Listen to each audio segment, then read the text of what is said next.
Cargas Brasil, da EMCC Consulting Group, da Camebra, Câmara de Comércio México-Brasil. A participação do Fórum de Logística, excepcionalmente neste ano e neste formato, em decorrência da pandemia do Covid-19, representa uma grande oportunidade de discutir tendências do mercado de logística, interagir com outras empresas e instituições de destaque no cenário nacional e internacional, rever e reunir profissionais da área em um ambiente de networking, conhecer cases de sucesso sobre soluções logísticas implementadas em empresas de classe mundial, apresentado por profissionais renomados da logística e do supply chain management, oportunizando a troca de experiências, desenvolvimento profissional e contribuindo para a construção do conhecimento. Para proferir a palestra intitulada Transformação nos Negócios, estamos preparados? Convidamos o senhor Paulo Roberto Bertaglia. Ele é fundador e CEO da Bertas. Atuou nas empresas IBM, Unilever, Hewlett Packard e Oracle. Com experiência internacional, ao longo da carreira, atuou nas áreas de Supply Chain Management, Logística, Gestão Estratégica de Negócios, Vendas e Terceirização de Serviços. Atua como professor de pós-graduação em Supply Chain, Logística, Gestão Estratégica de Negócios, Gestão de Vendas e Tecnologia da Informação, realizando também palestras e cursos em company. Autor de vários livros, entre eles Logística e Gerenciamento da Cadeia de Abastecimento, pela editora Saraiva. É colunista de importantes meios de comunicação. Nossas boas-vindas ao nosso palestrante. Boa noite, pessoal, tudo bom? É uma honra, um prazer enorme estar aqui, presente, para transmitir um pouco aí do conhecimento, compartilhar um pouco do conhecimento com vocês. Eu vou usar como meio uma apresentação que nos coloca aí em contato para compartilhar o nosso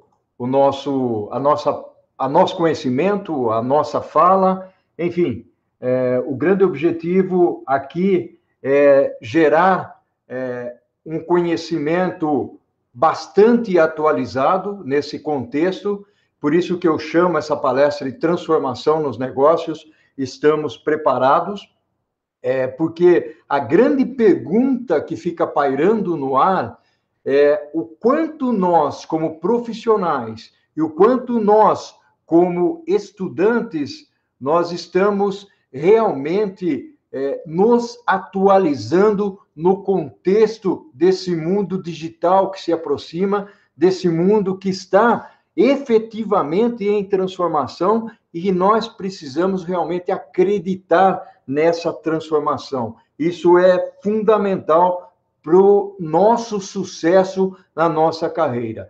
Eu trago aqui um segundo slide, onde eu coloco a evolução do meu livro. Ou seja, eu tenho um livro de logística e gerenciamento da cadeia de abastecimento. Tenho certeza que muitos de vocês utilizam este livro, tanto no mundo profissional como no mundo acadêmico. E agora, recentemente, a questão de 2 meses atrás, mais ou menos, saiu a 4ª edição do livro. Portanto, são quase 18 anos de existência desse livro, fora os 4 anos que eu utilizei para escrever. E a minha frase, a minha mensagem é a seguinte, pessoal: aprender não é uma opção, aprender é uma necessidade. Se nós queremos buscar as nossas oportunidades, aprender é uma condição necessária para todos nós. Sejamos nós o tipo de profissional ou que segmento nós estejamos atuando. Então, todo e qualquer segmento vai exigir que haja um aprendizado da nossa parte. Por isso que a minha empresa de consultoria, eu divido basicamente em 3 pilares. A minha empresa se chama Bertas, e esses 3 pilares, o primeiro é consultoria, depois eu falo de educação, e tem o terceiro pilar, que eu sou apaixonado por ele. É o pilar de voluntariado, onde eu pego um dia ou 2 dias da semana e eu faço mentoria, eu converso com estudantes, com profissionais, com desempregados, exatamente para dar um direcionamento na carreira, usando a experiência que eu tenho ao longo da vida. Dito isso, eu quero entrar numa seara que todos nós estamos vivendo, principalmente nesse momento onde nós falamos e vivemos a pandemia.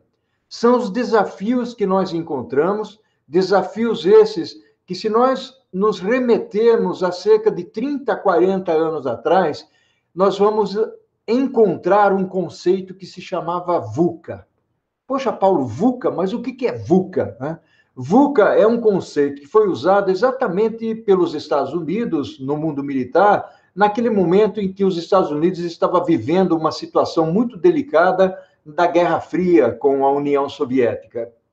E para formar, educar, principalmente os militares, alguns psicólogos inventaram esse conceito do VUCA, que é volatilidade, incerteza, embora seja o aí de uncertainty, é incerteza, complexidade e ambiguidade. E o que significa cada um desses elementos? E se nós formos refletir, essa reflexão nos remete ao seguinte: quando eu falo de volatilidade, nós percebemos no nosso dia a dia o quão a mudança tem sido permanente. Ou seja, é interessante, inclusive, essa frase, mas o que mais é permanente é a mudança. Tudo está mudando a todo momento.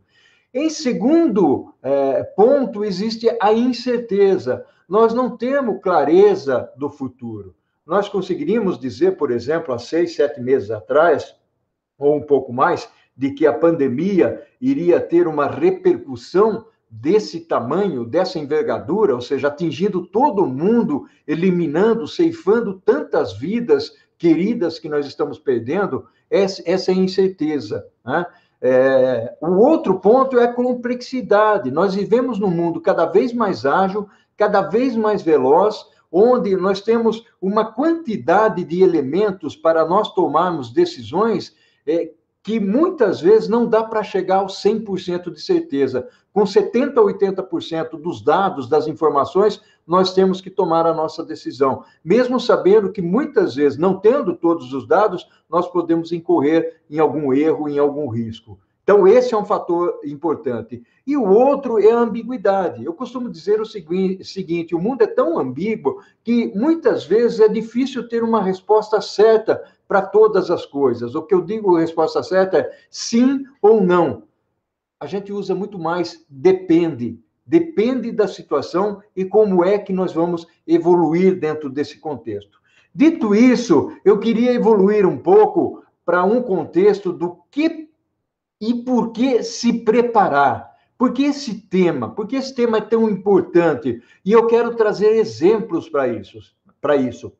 Porque a preparação, a nossa preparação para esse mundo, ela não pode ser um mero discurso, uma mera retórica, algo extremamente conceitual, muito, muito subjetivo. Não, nós precisamos enxergar o mundo. E quando nós enxergamos o mundo, nós olhamos para uma situação. Eu costumo trazer esses dois gigantes aqui, que é a Walmart e a Amazon, porque eu costumo dizer o seguinte: se nós olharmos para a Amazon, por exemplo, nós vamos ver que é uma empresa que tem tecnologia, é uma empresa que tem logística, é uma empresa de comércio eletrônico, é uma empresa que comprou uma rede de supermercados nos Estados Unidos, é uma empresa que tem lojas físicas também, e é uma empresa que recentemente comprou 20 aeronaves. Ou seja, que tipo de empresa é essa? Que busca realmente agregar valor ao cliente. Esse é um ponto. O segundo ponto é, nós conhecemos muito bem uma empresa chamada Walmart, que se disseminou pelo mundo, nascendo lá numa pequena região dos Estados Unidos, acabou se espalhando pelo mundo, está aqui no Brasil, presente, vive alguns momentos difíceis, tudo bem, mas é uma empresa que também investe em tecnologia. O mundo digital, essa briga de gigantes que eu estou chamando, ela tem sido extremamente positiva para quem? Para o comércio brasileiro.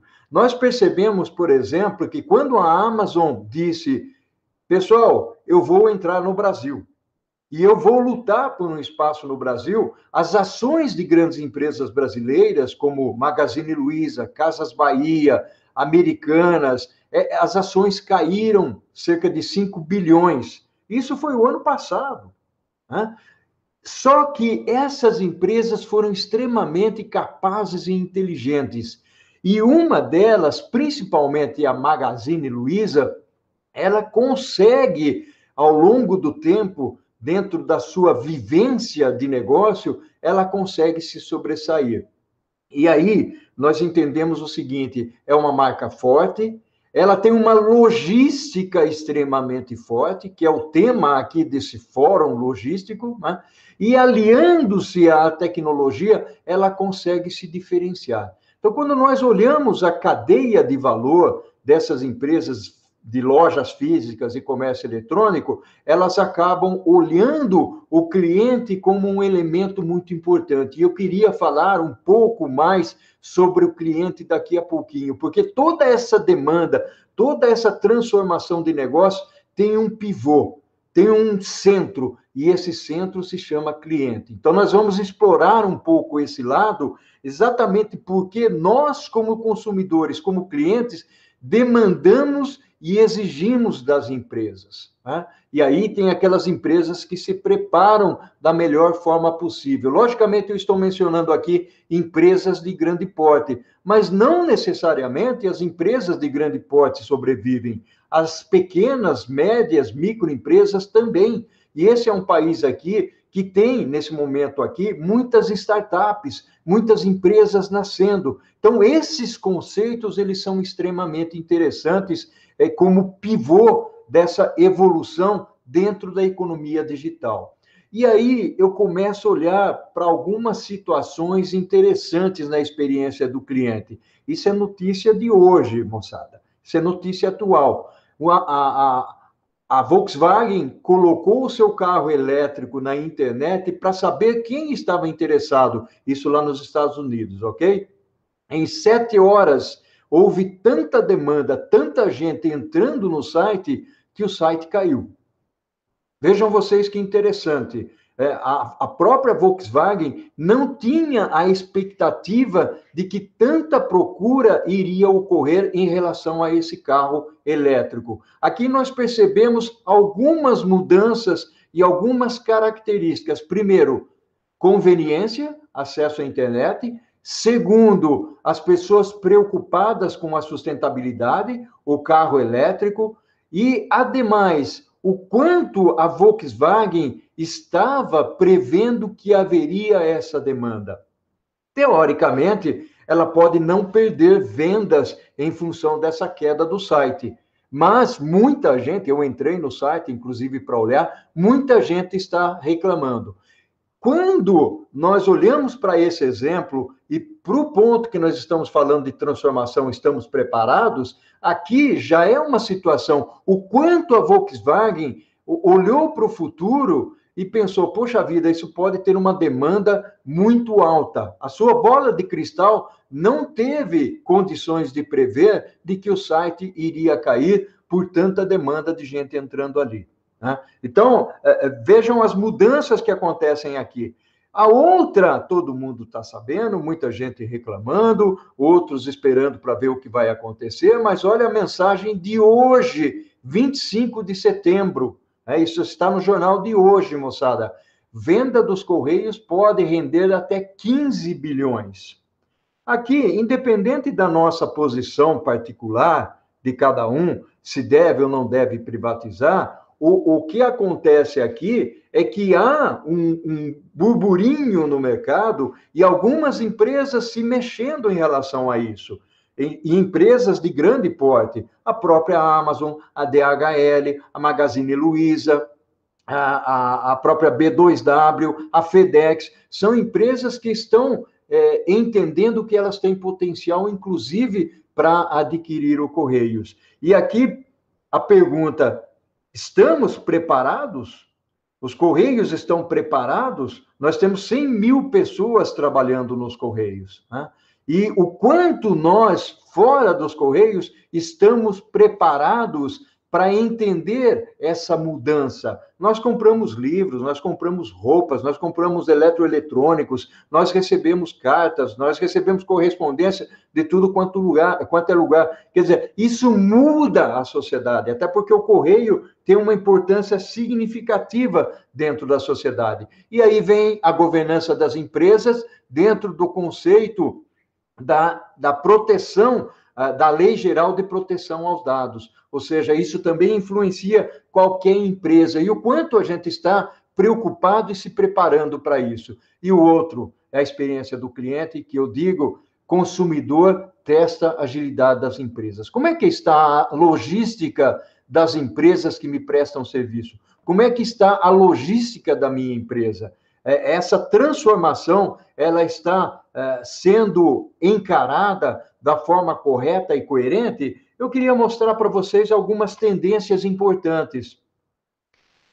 O crescimento do comércio eletrônico. O comércio eletrônico é uma conveniência. Buscamos agilidade, menor custo, transparência, visibilidade de onde está o produto que nós compramos. Na média mundial, em relação ao varejo físico, o comércio eletrônico representava 17% antes da pandemia. Durante a pandemia, alguns países trabalhando com o comércio eletrônico, a China, por exemplo, chegou a 60%, Estados Unidos chegou a 50%, ou melhor dizendo, 35%. O Brasil chegou a 6, 7%, existem dados aí de 8%, ou seja, dobrou, porque o normal no Brasil é 4%. A média no futuro não vai ser 17%.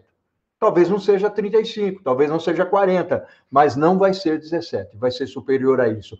Então, como é que o mercado está se preparando? Quando eu falo como é que o mercado está preparando, como eu, empresário, empreendedor, estudante, estou me preparando em relação a essa nova realidade?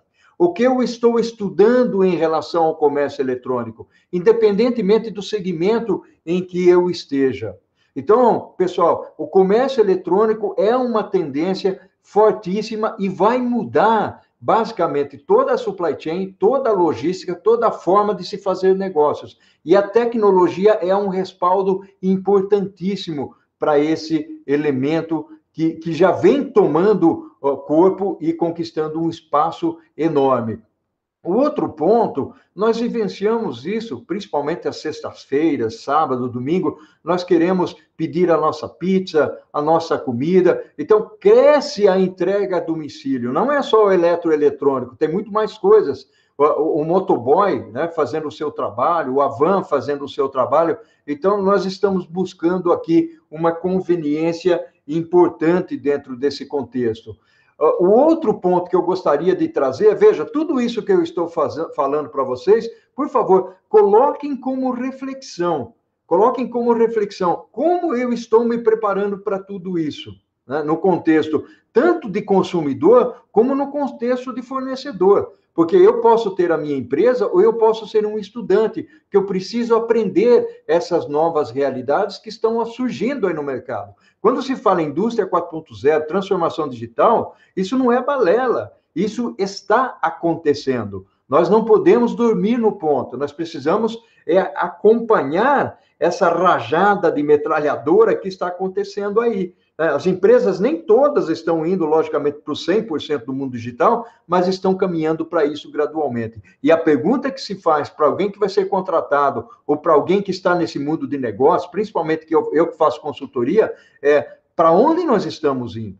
Então, essa palestra aqui, logicamente que dentro de uma hora ela é generalista, mas ela é para dar esses pontos para todos nós, é compartilhar esses pontos. Outro item que eu gostaria de trazer é nós estamos conscientes com o que está acontecendo no mundo. Todo mundo fica bravo com as queimadas na Amazônia, com a poluição, né? Com a devastação que acontece, o próprio vírus que está por aí. Então, nós estamos em busca da sustentabilidade. Quando a gente busca a sustentabilidade, nós estamos olhando para os produtos que devem ser desenvolvidos de uma maneira coerente com a realidade futura, as embalagens sendo desenvolvidas de forma coerente com a realidade futura.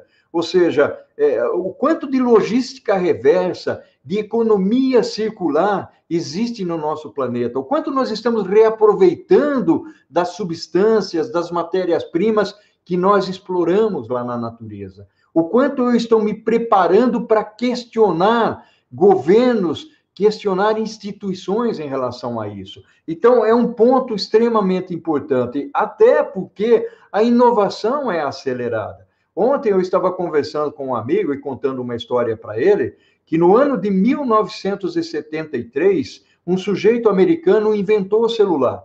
1973, né? Ou seja, há cerca de 50 anos atrás. Esse celular pesava quase 800 gramas.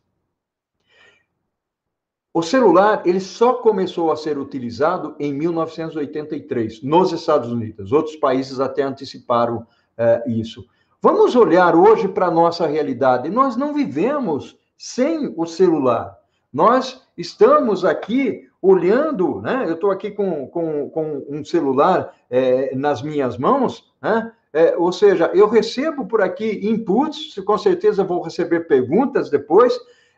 A importância do celular não é... E naquela época, ele só falava, né? Hoje, no celular, você tem o WhatsApp, você manda e-mail, você tira fotografia, quer dizer, você acessa a internet. Ele é um elemento extremamente importante. Então, o celular não foi inventado pelo Steve Jobs, como muita gente pensa, né? Há 50 anos. Então, essa é a inovação. Isso se acelera a todo momento, né? Vejam o mundo virtual que nós estamos vivendo agora, inclusive é um desafio muito forte para todos nós, estarmos aqui falando, né, com pessoas, se comunicando com pessoas, desafio enorme para professores, por exemplo, que não sabem o que os alunos estão fazendo do outro lado, né? E nem precisa saber. O aconselhamento aqui para o aluno e para o profissional que participa de curso online, a responsabilidade é sua, meu amigo.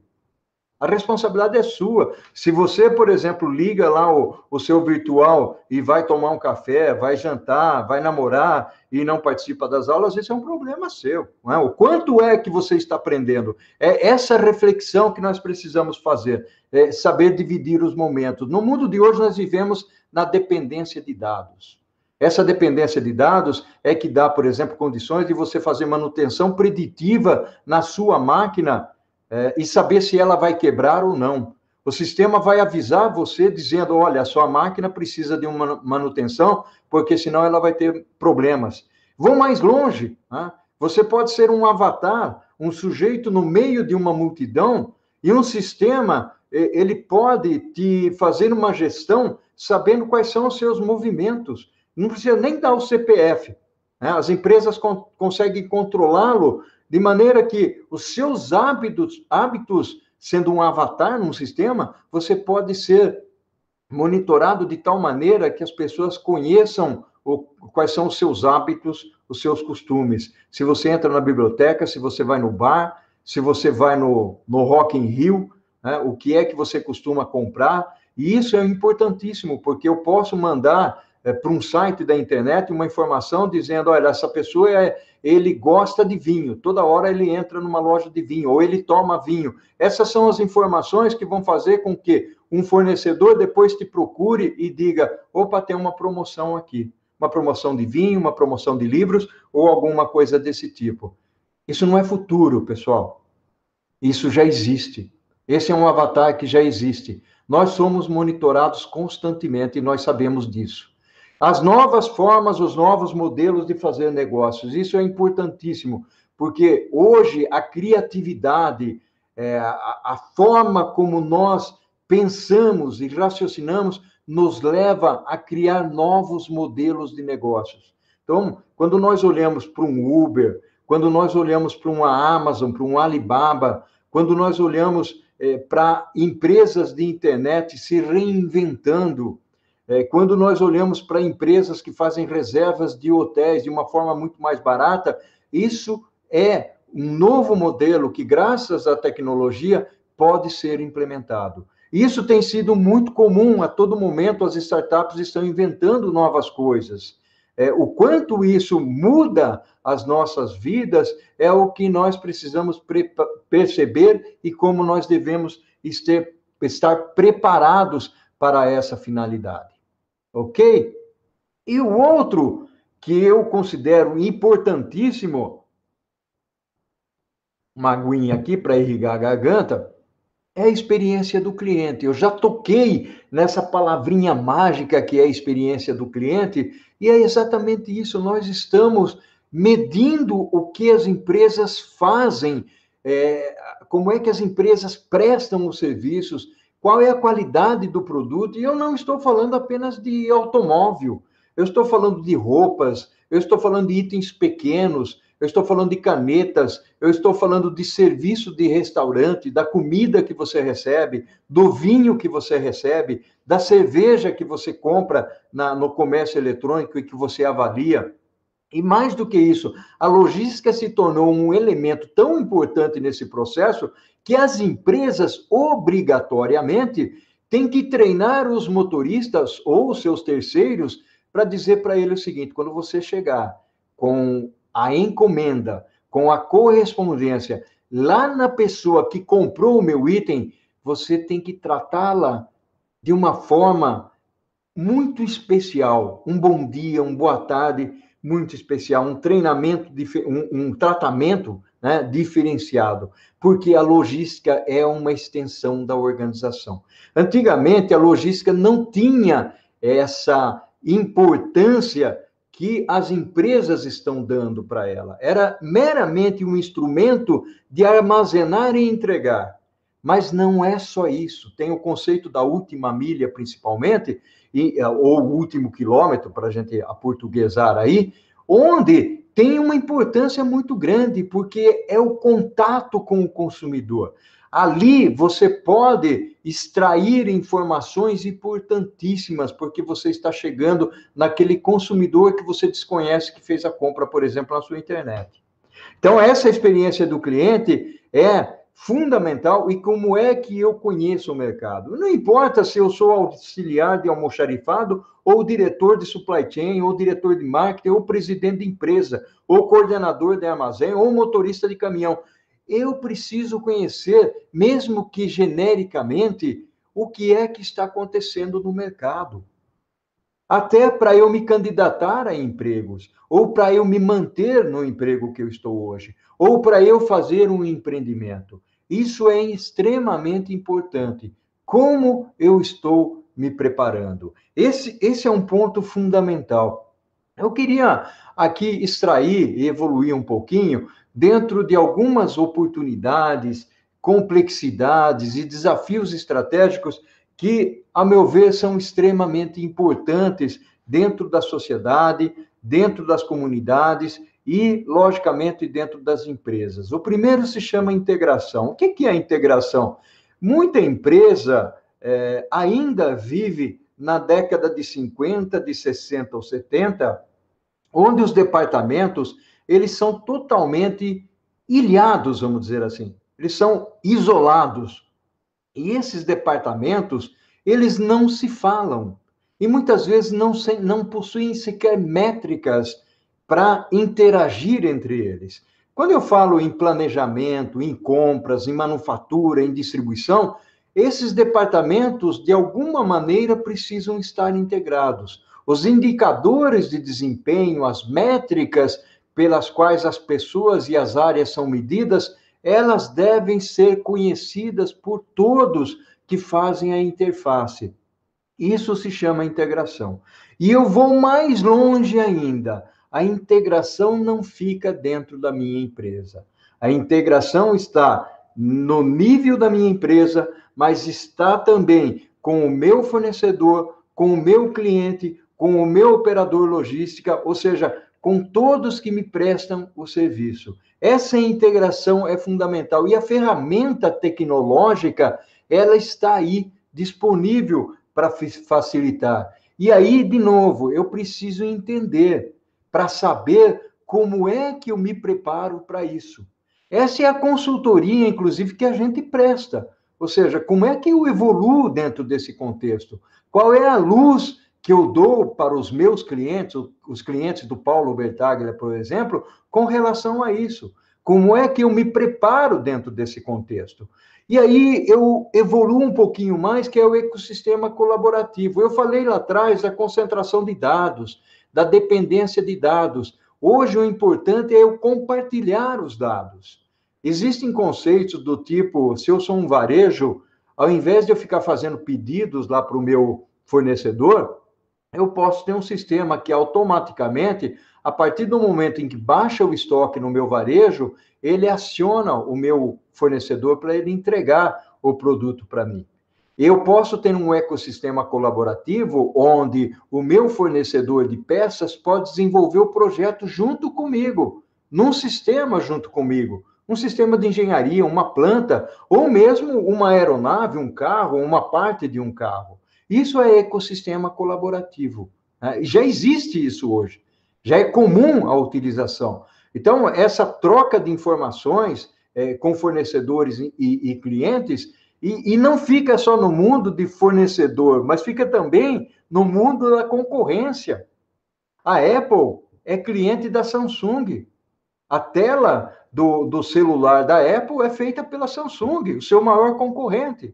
Logicamente que tem lá o disclaimer, os contratos, os acordos de confidencialidade e tudo mais, mas isso já acontece hoje. Né? Então vejam bem vocês a evolução desse nosso mundo e o que eu estou trazendo de novidades aqui para vocês. Importantíssimo isso. A eficiência, o tempo de resposta, a produtividade, a última milha que eu já comentei, são elementos fundamentais dentro desse processo todo. Então, a minha eficiência, a minha eficácia, eu gosto mais da palavra eficácia, porque é fazer mais com menos, né? Porque eficiência, muitas vezes, eu posso fazer muito esforço para chegar a um destino. E o tempo de resposta. As pessoas estão buscando essa resposta de uma maneira muito rápida. E aqui eu estou trazendo uns elementos para vocês que é bastante atual, muito atual, que é visibilidade. Quando a Fast Shop, a Magazine Luiza, a Amazon entrega um produto para você, você consegue rastrear esse produto. E mais que isso, quando o produto sai do centro de distribuição, ele já vai dizer para você, olha, já saiu do centro de distribuição, já está em algum lugar para te entregar. Né? Então, não é só aquele processo de você comprou e acabou, espera receber. Não, você vai recebendo informações ao longo do caminho. E isso é muito interessante. Isso me dá visibilidade do que está acontecendo. Mas eu também quero ter visibilidade como empresa dos meus estoques. Onde é que estão os meus estoques? Eles estão nos meus armazéns, no meu centro de distribuição, no meu fornecedor, no caminhão, né? Transportando no caminhão, o navio que está chegando, como está isso? Como eu trabalho o contexto da rastreabilidade, principalmente quando eu falo de alimentos, quando eu falo de farmácia, como é que eu trato essa rastreabilidade hoje em dia tão importante no nosso contexto? Então, e isso, logicamente, não é só alimentos. A indústria automotiva, por exemplo, de vez em quando aí está fazendo um recall de produto. Se ela não tem, onde é que foi aquele veículo ou que peça está instalada em determinado veículo, como é que ela vai fazer o recall? Como é que ela vai fazer rastreabilidade? Né? A mesma coisa acontece com remédios. Então, essa transparência e que vai além da minha empresa, ela vai até o fornecedor, porque se um chicote não funciona no meu carro, quem é que está fornecendo o chicote para mim? Se o pneu está dando problema no meu automóvel, né, de onde está vindo esse pneu? Quem é que está fornecendo esse pneu? E mais ainda, quem está fornecendo a matéria-prima para a empresa que está produzindo o pneu? E nós já estamos capacitados a ter esse tipo de resposta, até para poder fazer uma gestão de risco, porque recall é gestão de risco. Dependendo do tipo de problema que dá no carro, pode causar problema para as pessoas. Então, a gestão de risco, ela é muito importante dentro das organizações também. Pergunta, estamos preparados para tudo isso que eu estou falando? Né? E não é uma ou outra, né? Uma e outra. Tudo isso que eu estou falando são componentes para a gente utilizar dentro da nossa organização, dentro da nossa empresa. E aí são o omnichannel, que são os múltiplos canais. Hoje nós temos várias formas de comprar, de transportar, de receber, e isso é fundamental nas nossas vidas. Eu vou acelerar até um pouquinho aqui, mas o omnichannel, ele passou a fazer parte das nossas vidas, porque ele nos dá condições, por exemplo, de comprar, inclusive pelo WhatsApp, de fazer pagamentos pelo WhatsApp. Nós temos várias formas. Antigamente, para pagar, nós tínhamos que ir ao banco. Hoje, nós podemos pagar de várias maneiras, de várias formas. E nós podemos pedir o nosso produto de várias formas também. Assim como nós podemos receber de várias maneiras. A logística se intensificou. Então, nós temos caminhão, temos barco, temos avião, tem bicicleta e tem pedalete. Então, tem muita forma aí de se transportar os produtos, os itens. E aí eu trago um elemento importante para a nossa discussão aqui, a nossa otimização, ou seja, o quanto a minha empresa está enxuta o suficiente em termos de processos, controles, tecnologias, para eu avançar nesse meu processo. Qual é o meu custo para servir?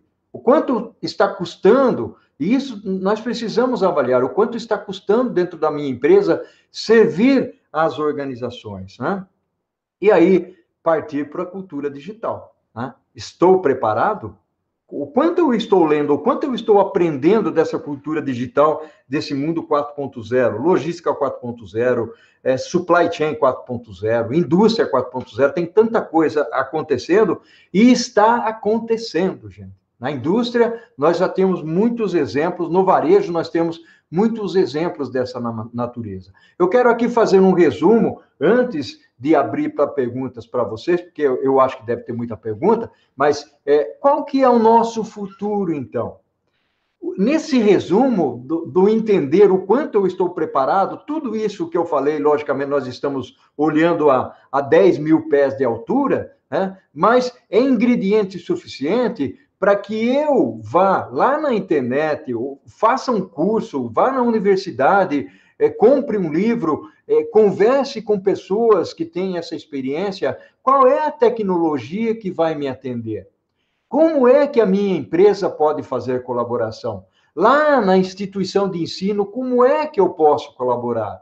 O estudante, como é que ele pode colaborar? Muitas vezes nós ficamos com uma sensação de que tudo que nós estamos ouvindo é repetitivo.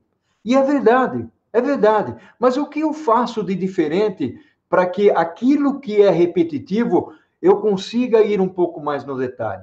Eu, por exemplo, eu gosto muito de dialogar com pessoas que trabalham em determinadas áreas que vão me trazer conceitos mais detalhados. E eu também compartilho com ele conceito, ou com eles, conceitos mais detalhados. O mundo está numa perfeita e ampla conexão. Então, conectividade é a bola da vez.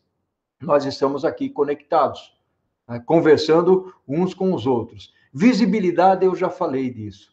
Nós queremos ser visíveis, mas nós precisamos também, dentro do aspecto de visibilidade, saber o que precisamos e devemos enxergar.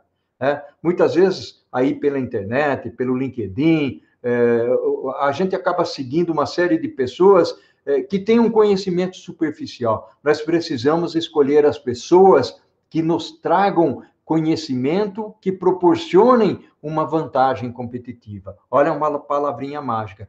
Eu não estou falando de vantagem competitiva somente para as empresas. Ponto de reflexão.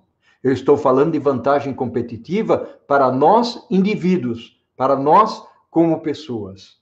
E buscarmos a agilidade, ou seja, não adianta mais ter a visão, sonhar com alguma coisa e não implementar. Estrategicamente, nós temos que implementar. E aí vem a famosa resiliência, que é um nomezinho que já ficou um pouco batido no mercado, mas resiliência é o quão fortes nós somos para implantarmos, enfrentarmos os desafios, botar a estratégia em pé, brigar pela estratégia, brigar pelo sonho. Isso é resiliência. E o sonho pode ser do indivíduo ou pode ser da empresa. São os objetivos que nós traçamos nas nossas vidas.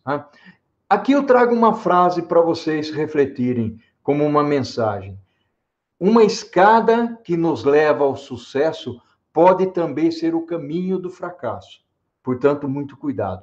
A diferença entre um e outro são as nossas escolhas e as nossas atitudes. Essa é uma frase minha, eu gosto de usar no final das minhas falas. Pessoal, eu tenho um curso online, Logística e Gerenciamento da Cadeia de Abastecimento. Quem quiser dar uma olhada, o site é paulobertaglia.com.br, muito fácil. Quem quiser se conectar comigo pelo LinkedIn, está aí, é Paulo Roberto Bertaglia, e vocês vão me achar lá no LinkedIn. Eu acho que não tem outro Paulo Roberto Bertaglia, mas se tiver, esse Educar para Transformar é muito famoso. Eu tenho um site, um sítio na internet, no YouTube, onde vocês têm lá uma série de informações, de prosas, onde vocês podem usufruir, escolher temas, não é só tema de logística, não é só de supply chain, lá eu falo de liderança, falo de segurança cibernética, então vocês escolhem, se inscrevam, isso é para vocês, é gratuito, é para que vocês possam acessar, ok? Então, que a força esteja com vocês, uma honra estar aqui batendo esse papo com todos vocês. Eu acho que é fundamental nós batermos esse papo, conversarmos aqui, né? Então, o que eu quero agora realmente é abrir uma possibilidade de conversar diretamente com vocês, e, portanto, eu vou aqui me tornar visível. Acredito que já estou visível aí. Ok, professor? Ok, Paulo, parabéns pela brilhante apresentação, pela escolha do tema altamente relevante, Paulo. E nos faz refletir sobre um conjunto, né, de assuntos que você muito bem apresentou, e um deles fala sobre o cliente, que eu gostaria de iniciar aqui as nossas perguntas, né? E aí, quando a gente fala dos clientes, todas as organizações, né, todos os profissionais, eles têm que dar voz a esse cliente, identificando, né, as suas expectativas e necessidades, depois transformando isso em requisito e, posteriormente, implementando nas organizações, né, através do seu produto ou serviço, e depois medindo o nível de satisfação. E aí, quando a gente identifica, vai no mercado, escuta esse cliente e verifica uma das necessidades, agora por conta dessa pandemia, do advento do comércio eletrônico, existe uma necessidade que é o Someday Delivery. E aí, entrando dentro dessa área da logística e das dificuldades que as cidades têm, como atender a essa expectativa, tendo em vista a complexidade que tem a logística e a grande dificuldade de estrutura que as cidades oportunizam, né, para que essa expectativa possa ser atingida. Ok, na minha visão, tudo é um processo evolutivo, né? Logicamente, o Same-Day Delivery, alguma coisa, inclusive quando eu mencionei dos gigantes, né, a Amazon e o Walmart, foram os dois que iniciaram esse processo nos Estados Unidos, e está evoluindo bastante. A tecnologia, logicamente, precisa respaldar essa condição do Same-Day Delivery. Inclusive, existem alguns elementos aí que são importantes comentar, como é o planejamento da demanda, que a própria Amazon e mesmo a Walmart, com alguns algoritmos, estão buscando. Mas esse é um comentário que eu gostaria de fazer posteriormente. Eu acredito no modelo híbrido, eu acredito que nós vamos ter itens onde nós vamos ter o same-day delivery, como nós temos hoje. Se você comprar um remédio, a farmácia vai dizer para você, olha, eu vou entregar para você até às 8 da noite, dependendo do horário que você compra. Então, não é um sonho o same-day delivery, desde que ele tenha isso no estoque, que esteja dentro de um racional próximo, em termos de geografia, que dá para fazer isso. Eu estive conversando, inclusive, com um professor ontem, que me comentou o seguinte, Paulo, eu comprei um livro seu e eu comprei na Saraiva de São Paulo, mas quando eu olhei o livro, ele chegou rapidinho na minha casa, quando eu olhei o livro tinha vindo, ele é de Jaú, o livro tinha vindo de uma livraria de Jaú. Ou seja, é o poder, é a capacidade de comunicação e essa rede, essa malha logística que existe, que muitas vezes nós não estamos enxergando, mas que as empresas estão preconizando e estão fazendo isso de uma maneira bastante competente, mesmo no Brasil. Não vamos aqui pensar que o Brasil está atrasado nesse conceito. Nós estamos com empresas que estão no nível adiantado, outras, logicamente, mais atrás, mas eu mencionei nomes de empresas que estão aqui no Brasil, inclusive empresas brasileiras, que têm essa condição de fazer entrega no same-day delivery. Então, de novo, é um modelo híbrido, onde alguns produtos vão evoluir nesse contexto, nem tudo vai ser necessário entregar no mesmo dia. Nós vamos ter tecnologia tipo drone, né? O drone ainda está sendo submetido a algumas regras governamentais, mas vai ser um elemento importante, até porque em algumas regiões já está sendo utilizado. E nos Estados Unidos, por exemplo, a Amazon, perto do centro de distribuição dela, ela já faz a entrega para as pessoas que estão ali próximas. E eu queria falar da demanda. Existem alguns algoritmos interessantes no planejamento da demanda, onde empresas como a Amazon conseguem avaliar e prever que clientes irão, veja o que eu vou dizer, que clientes irão comprar um determinado produto baseado na experiência do cliente, né? Então, com base nisso, ele já aproxima o produto do destino final, e se o cliente pedir, ele vai receber no mesmo dia. Então, tem toda uma conexão aí, logicamente, é algo mais profundo para a gente ir mais fundo aqui, eu estou falando de uma maneira bastante generalista, mas é um conceito interessantíssimo e que está evoluindo. Tem uma outra questão aqui, Paulo, que fala assim, a busca da eficiência da organização, da melhora, né, da sua flexibilização operacional, ela passa por um conjunto de ações. Essas ações, elas foram tratadas na palestra de ontem pelo Marcos, e em vários desses temas você também apresenta também hoje de forma muito eficiente, e ações que passam por investimento em capital intelectual, em tecnologia, em inovação, em informação, metodologias de gestão, e também fala sobre relacionamento colaborativo. Então, a questão é como dentro do supply você consegue desenvolver essa ação de relacionamento colaborativo.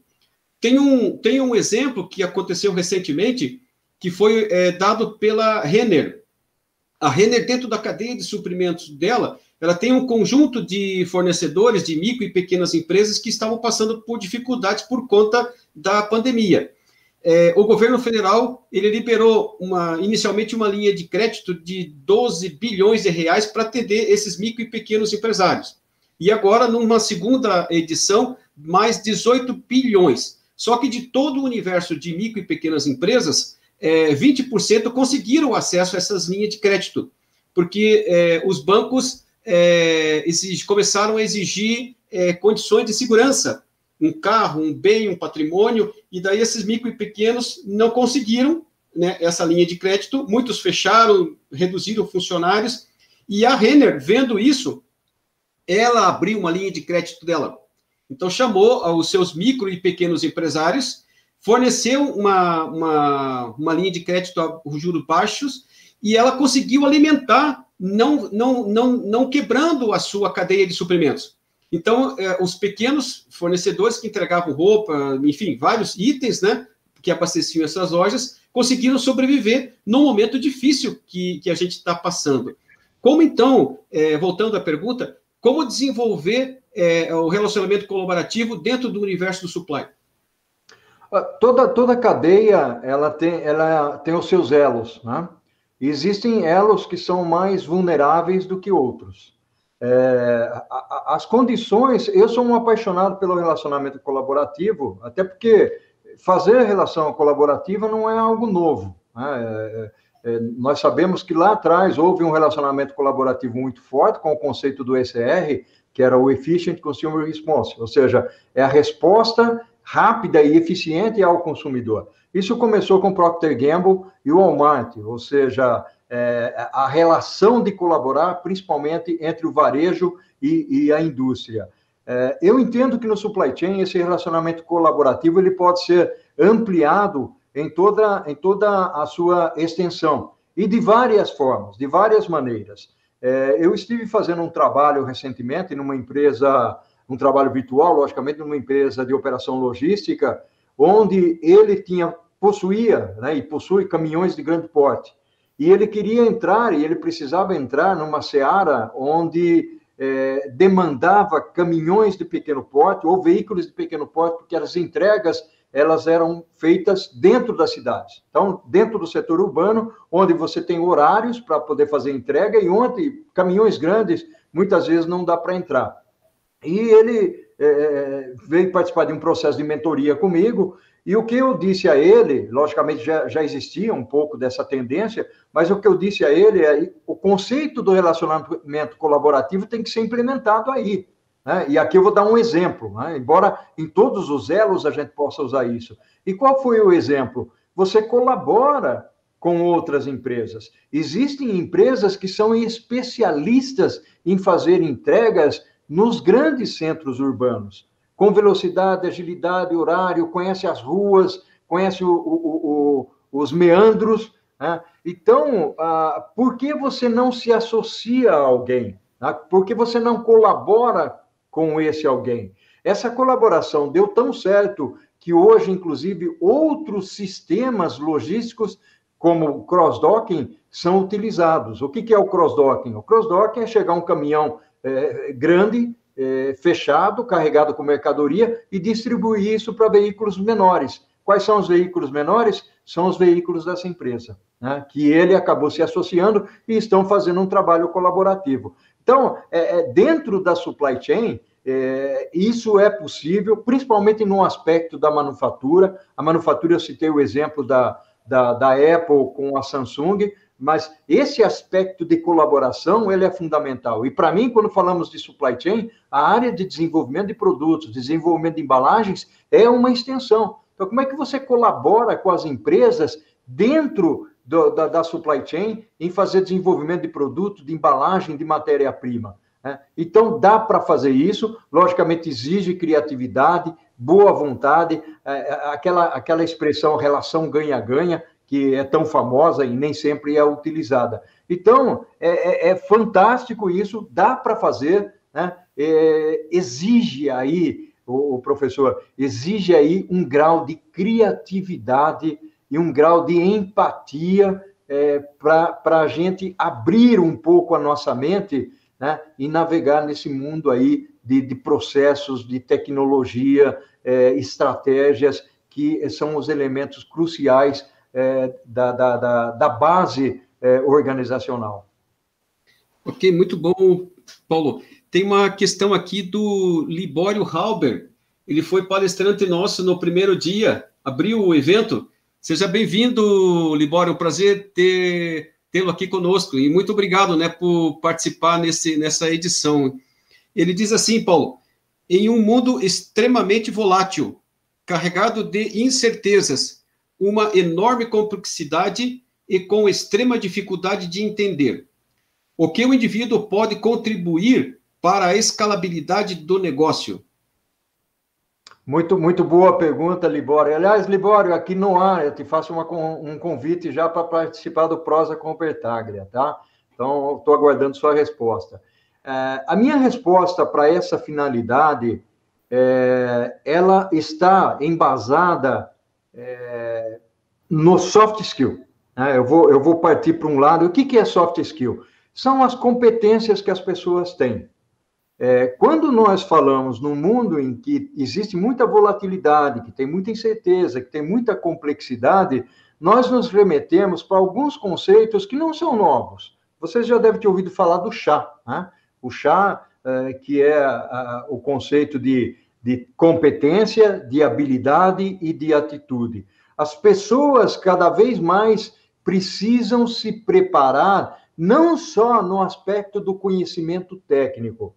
Isso é uma condição, mas a outra condição, e eu venho batendo em algumas teclas, quando eu falo em criatividade, em pensamento cognitivo, que nos permite olhar para os nossos lados e tratar os problemas de forma diferente, as pessoas às vezes falam que precisam pensar dentro da caixa. Eu costumo dizer o seguinte, moçada, não tem mais caixa para pensar, né? Então, não é out of box, não é fora da caixa, não tem caixa mais. Então, a minha orientação, aqui se é que eu posso falar em orientação, temos que desenvolver as habilidades comportamentais que nos levam a enfrentar essa realidade. Porque, embora o mundo seja complexo, o mundo seja incerto, muitas dessas características surgem dos comportamentos dos próprios seres humanos.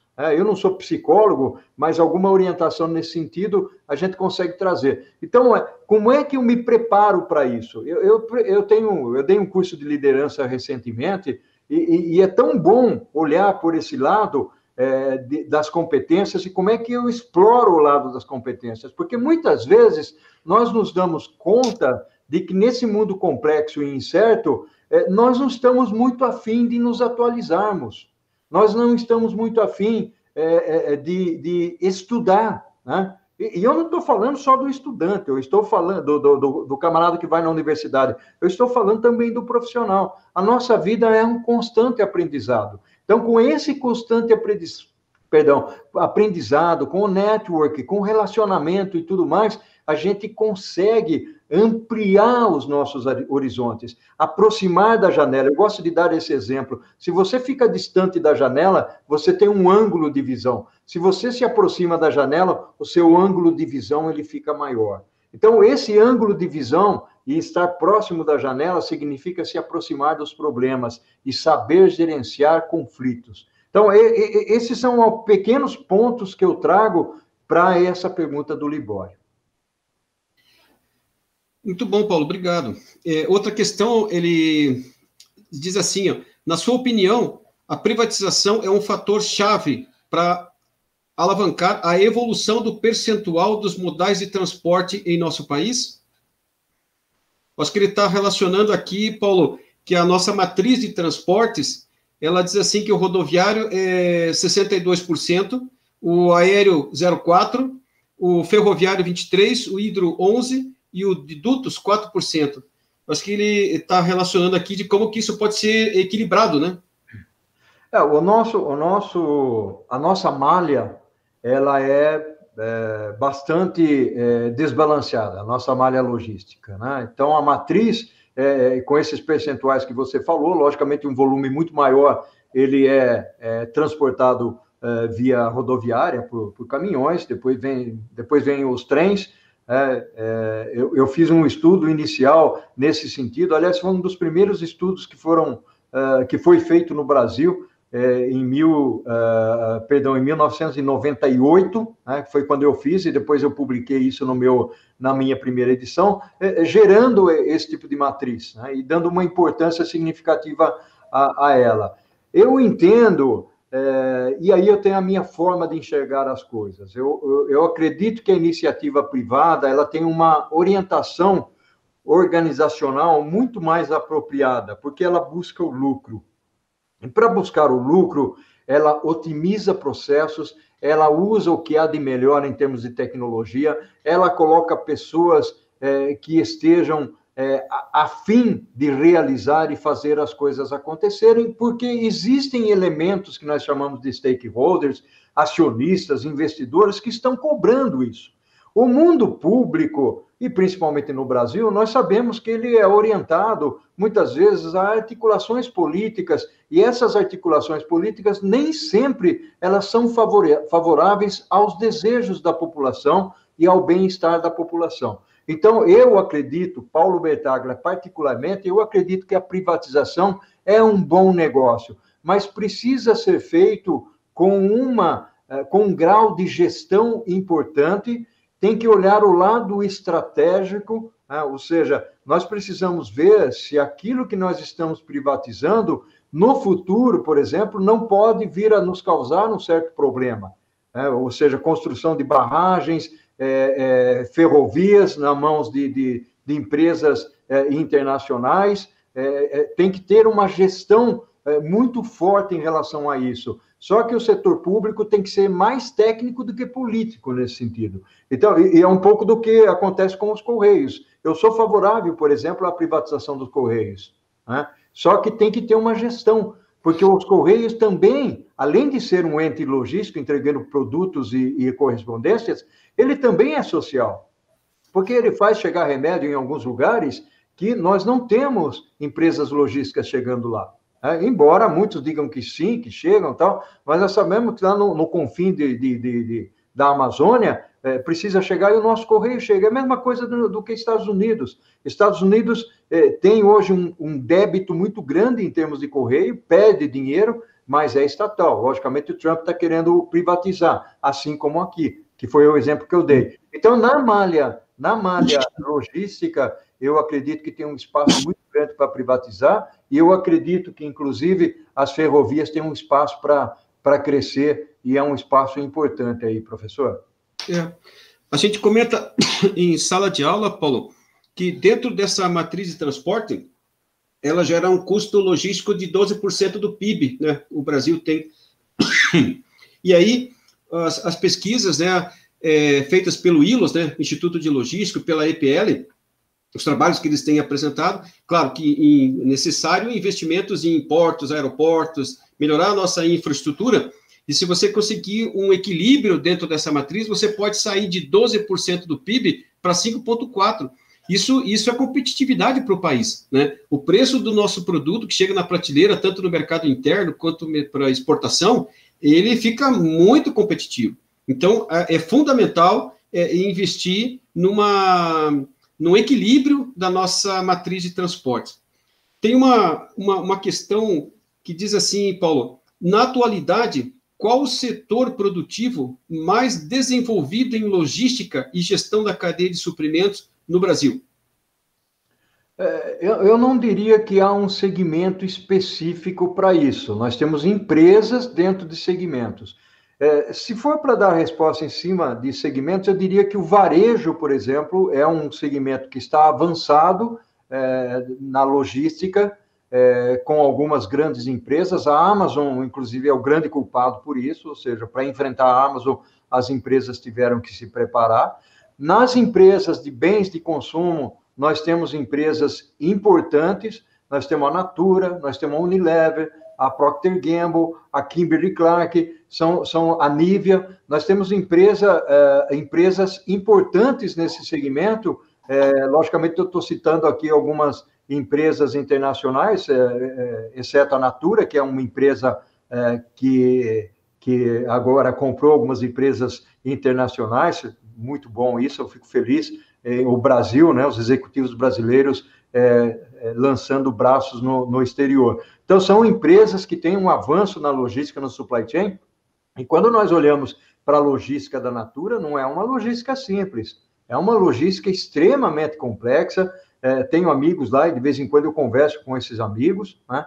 Então, estão bastante adiantados nesse sentido. E a indústria automotiva? Eu acho que a indústria automotiva ainda tem um espaço para percorrer. Em termos de intralogística, eu acredito que a indústria automotiva avançou bastante, principalmente no aspecto na relação colaborativa com concessionárias e com os fornecedores dos vários tiers.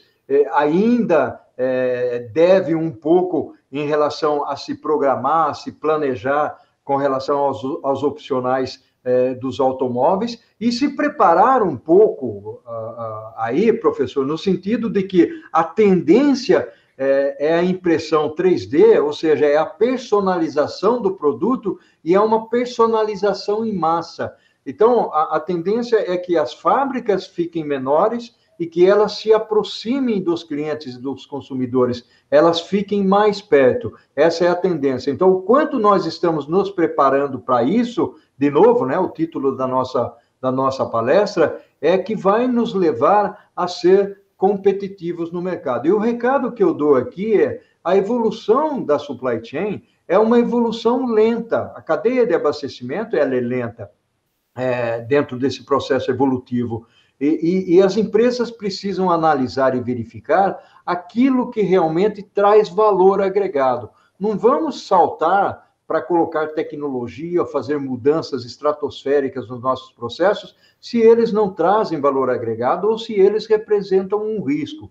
Por isso que eu digo que nesses processos, muitas vezes, fazer pilotos e trazer gente que conhece e que pode agregar valor é muito importante. Tem uma questão do Júlio Stadler, conhecido, nosso parceiro. Obrigado pela presença, Júlio. Ele diz assim, quais são as suas sugestões, especialmente sugestões voltadas para a área de logística, Paulo. Essas sugestões para pequenas empresas e novos negócios estarem preparados para esses novos desafios. É importante essa pergunta do Júlio, até porque durante o processo de pandemia, eu diria mais no início do processo de pandemia, a minha empresa foi bastante procurada por algumas organizações de médio e pequeno porte, no sentido de, e agora, o que eu faço? Né? Porque eu não tenho um site na internet, não tem como se conectar com o cliente e como atender a esse pedido do cliente. E quando nós falamos em supply chain, em logística, nós precisamos olhar a cadeia. Não adianta só eu me preparar no sentido de comprar 3, 4 veículos para poder fazer entrega. Se eu tenho que avaliar o quanto é que eu vou fazer de estoque, qual é o meu nível de estoque em relação à demanda ou em relação àquilo que eu vendo. Como é que eu armazeno isso? Os produtos ficam só na gôndola ou eu tenho um pequeno armazém para poder guardar esse meu estoque? Quais são os separadores? Quais são as pessoas que estão trabalhando ali? Qual é o sistema que eu tenho que vai me dizer se o produto está vencendo ou se ele não está vencendo? Hoje tem regras governamentais para poder controlar esse tipo de coisa. Então, o ponto aqui olha a logística dentro de uma amplitude maior, não só no aspecto da entrega. Lógico, a entrega é importante, quanto mais rápido e quanto melhor você separa uma lista que alguém pediu para você, né, melhor vai ser para você. Mas muitas vezes, eu estive conversando com uma pessoa outro dia, de supermercado, de pequeno porte, onde ele estava preocupado em instalar uma internet. Ou seja, ele não tinha uma cara de internet onde alguém entrasse ali para fazer a compra. E o que eu falei para ele é o seguinte, nesse momento de pandemia aqui, não é só isso. Você tem, hoje não, que as pessoas já estão indo ao supermercado, mas naquele período não. Então, ele tinha que fazer a separação. Fazer a separação dos produtos que ele tinha em estoque, colocar num carrinho, passar no caixa, gerar o boleto, né? E ir com o boleto, transportar esse produto e esse boleto até o consumidor, onde ele olhava e fazia o pagamento dele, né? Vai lá com a maquininha e tal. Então, toda essa cadeia, o professor, ela precisa ser pensada. E quando a gente fala em microempresário, em pequeno empresário, muitas vezes ele tem a noção da venda, ele tem a noção do dinheiro que entra ou do dinheiro que sai, mas ele não tem a noção organizacional do que ele precisa fazer. Eu estou falando isso em relação a micro, pequena e talvez até média empresa. Então, a logística é fundamental. Quando eu falo em logística, eu falo em transporte e falo em armazenagem, né, que é onde reside o dinheiro do pequeno e do médio varejo, do pequeno e médio empresário e da pequena e média empresa também. Olhar o estoque com muito carinho. Logicamente, quando eu falo em estoque, o estoque tem as suas funções, né? Tem estoque de segurança, estoque de oportunidade, oscilações de mercado. Nós precisamos olhar isso com muito cuidado, com muito carinho, procurar conhecimento, né? Conhecimento, não necessariamente contratar consultoria, tem professor que pode ajudar, amigo que pode ajudar, Sebrae que pode ajudar, né? Aí orientado à pequena e média empresa. Mas procure conhecer. É o que nós estamos falando aqui, conhecimento é chave nesse processo. Nós temos algumas questões aqui que falam sobre o seu livro, Paulo. As pessoas estão querendo saber em qual livraria que ele está disponível e quais os assuntos que são tratados, né, nessa nova edição. Que bacana. Bom, o livro ele está disponível em algumas livrarias, principalmente virtuais. Tem na Amazon, tem na Saraiva, tem algumas outras, se não me engano, a Magazine Luiza parece que está vendendo o livro também. Eu não tenho certeza, não cheguei a acessar, mas na Saraiva e na Amazon. Né? Está demorando um pouco para ser entregue. Esse é o feedback que eu tenho recebido de algumas pessoas.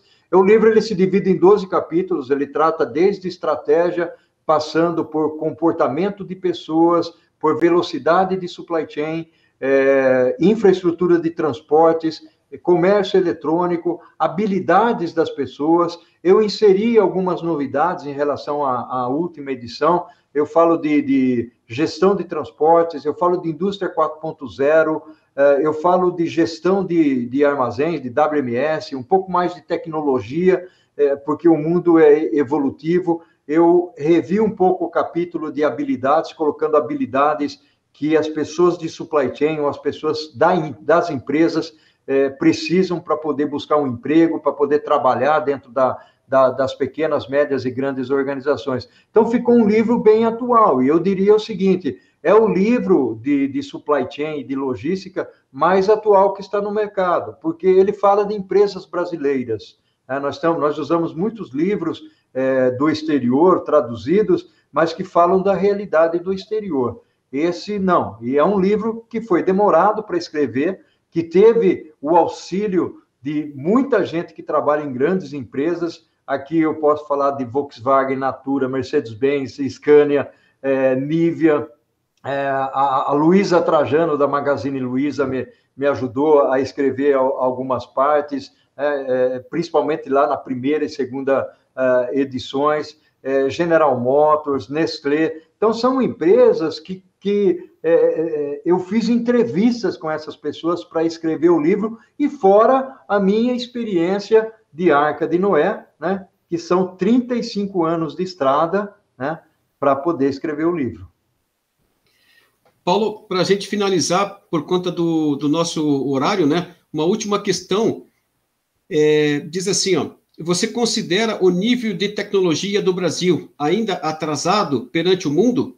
Ou pela aceleração da informação, já estamos preparados para essa globalização conectados?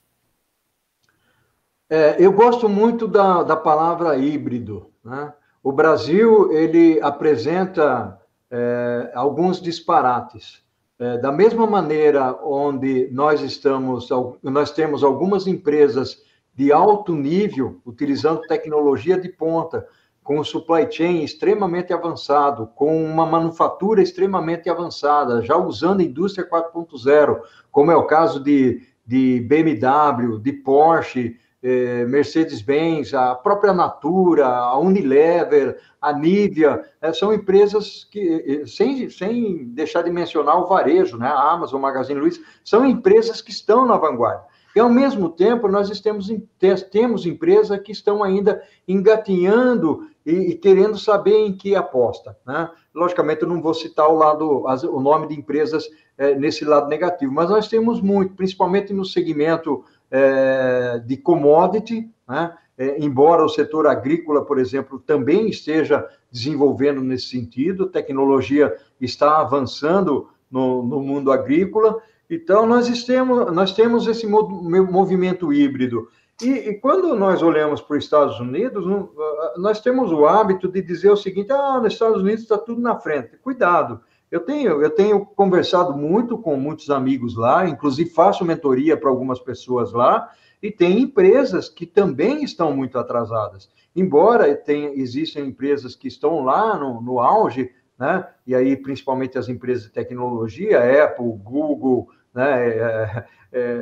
Dell, também tem outras empresas que não evoluíram. A mesma coisa na Europa, né? Então, nós precisamos buscar o que há de bom e o que há de sustentável em toda essa cadeia de valor. E isso é muito importante. Então, vamos buscar os best cases, desculpe pela expressão em inglês aqui, mas quais são os melhores e que possam me ensinar. É aquilo que eu estava falando antes. Eu tenho aqueles vídeos que eu gravo com pessoas que têm conhecimento, que está lá no YouTube, ou que estão lá no YouTube, e que as pessoas acessando vão tomar conhecimento do que está acontecendo. E literatura. Só que toma cuidado com as fake news, né? Tem muita coisa na internet que não dá para acreditar.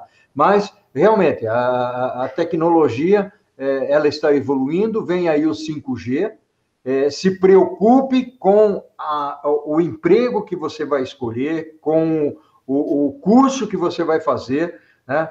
pense o seguinte, um robô pode me substituir, porque a preocupação, eu costumo dizer, professor, é o seguinte, nem advogados e nem médicos têm as suas funções garantidas no futuro.